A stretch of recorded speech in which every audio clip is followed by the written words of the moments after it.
Ryan Garcia gustong manalo via knockout kontra Oscar Duarte.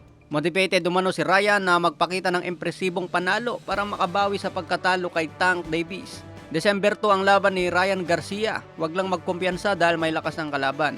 May kartada ito na 26 wins, 21 KOs, may isang talo. Nagbabala agad si Oscar Duarte na wag raw magkamali si Ryan dahil may paglalagyan.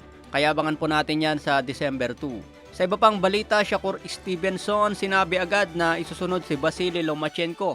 Matapos daw niya durugin si Edwin De Los Santos sa November 16 at maging 3 division champion. Gusto niya isunod si Vasily Lomachenko kaya wag na raw magdahilan si Loma.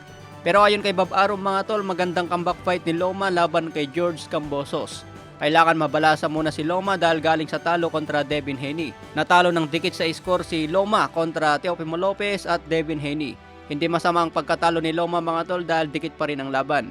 Kaya gusto ni Bob Arum mabalasa muna si Loma sa kamao ni Kambosos. Mahirap na kalaban si Stevenson dahil nakapokus yan sa puntos. Kailangan 100% si Loma dyan para maging champion ulit sa 135. Maraming milyones pa ang kikitain ni Loma mga tol bago magretiro. Lalo na kung mapalaban kay Tank Davis at Stevenson. Sa iba pang balita, Alex Pereira panalo via TKO sa round 2 kontra Jiri Prohaska.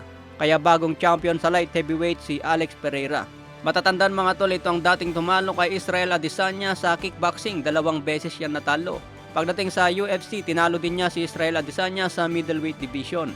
Kaya naging UFC middleweight champion si Alex Pereira. Pero nag-rematch kaagad at natalo si Alex Pereira kaya nakabawi si Israel Adesanya.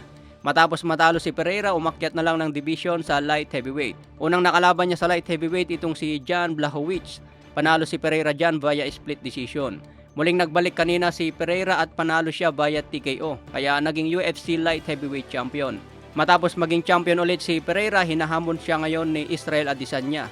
Kaya abangan po natin kung magkakaroon ng trilogy.